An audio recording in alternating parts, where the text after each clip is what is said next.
So, as I was saying,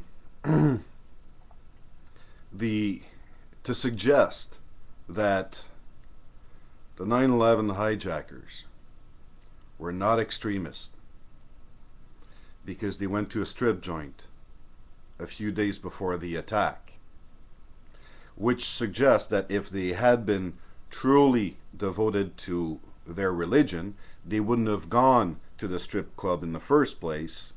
I guess that's the point you were trying to make. If they'd been true Muslims, they wouldn't have gone to the strip joint.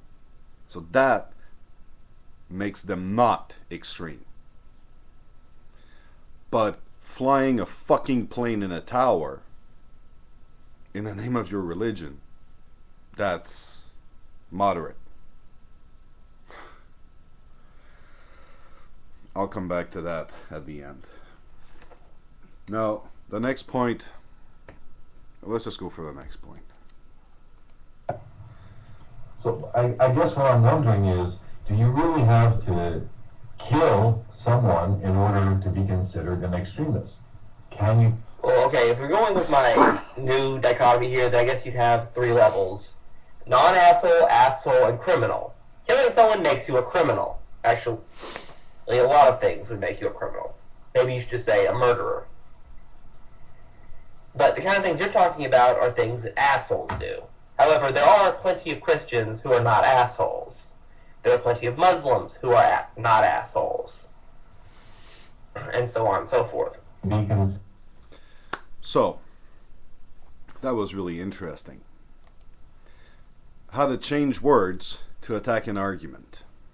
I suggest that people can be either moderate in how they react to a situation based on their religious beliefs, or they can be extreme based on the same thing. You cannot attack this point. So by changing the moderate versus extremist to asshole versus non-asshole, it becomes easier to address that issue. But I never mentioned the fact that that everybody is an asshole. I never said that. I acknowledge the fact that not everybody has the same level of devotion towards their faith, and I acknowledge the fact that not everybody reacts to the same level with regards to their religious beliefs.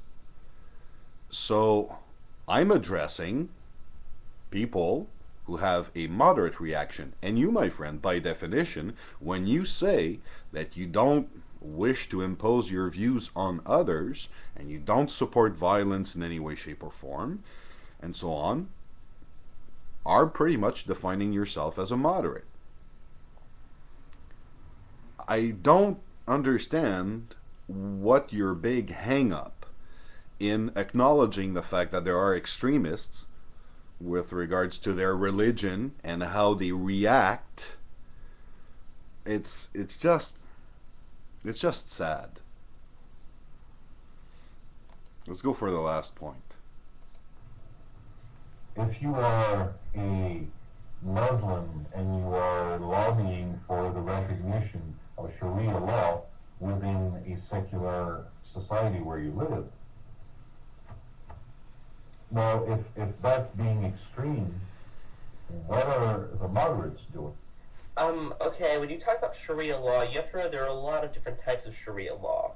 If you're talking about Sharia in civil cases in which both parties consent to use Sharia law over secular law, then I've never seen the problem with that. If two people want their differences solved by Sharia law and neither one of them has any objection to it, then fine, that's what they're going to be most willing to accept the outcome of. Is what does Sharia law say? And if either one of them could say, no, I want to try this in a secular court, then fine, try it in a secular court. And I never ever want Sharia law to be outside of civil law. I never want Sharia to be used to judge criminal cases. But I'm prepared to say that some voluntary civil Sharia law would not necessarily be a bad thing. some voluntary civil Sharia law would not be a bad thing. Listen, kiddo, there is a reason why a secular society is called a secular society. And the main characteristic of a secular society is the fact that it separates religion, church, and society, state. In a secular society, you are free to worship whatever God you want. Your freedom of religion is protected, but not your religious beliefs. So that's why we let the laws be the same for everybody, civil and criminal, and we let religion to the personal and spiritual aspect. But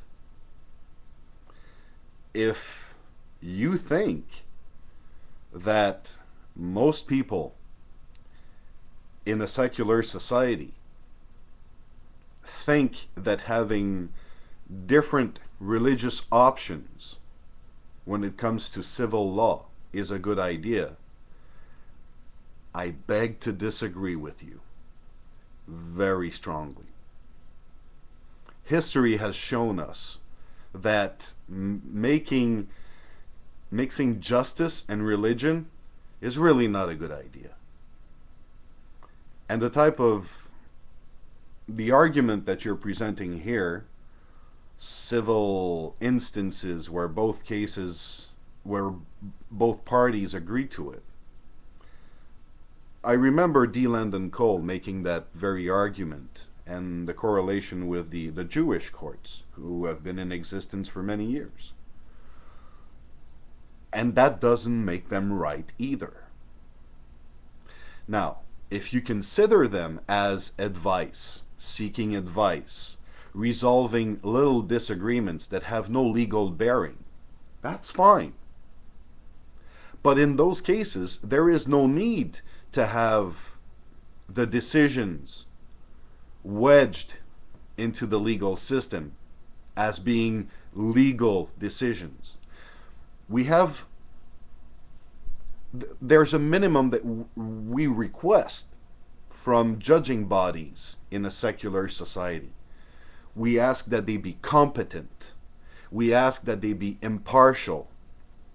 We ask that they treat everybody the same.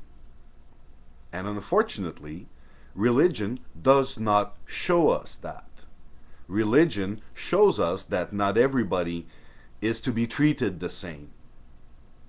And religion has a very strong bias. So, I don't agree with the Jewish courts as much as I would agree with Catholic courts and Buddhist courts and Scientological courts or whatever. Religion has nothing to do, or shouldn't have anything to do, shouldn't wedge itself in how we make justice decisions in a secular society. I don't know how to explain it any otherwise. So, you know, I asked around before I made this video to see if you were an asshole or if you were a good guy and just had some very weird opinions, in my opinion. And I have to admit that the way you've reacted to this simple question by trying to strawman the shit out of it and not really answer it, I thought was very disappointing. So hopefully next time we run into each other, things will be better. Until then, take care. This is metalskinstudios saying, take her easy. I'll see you guys later.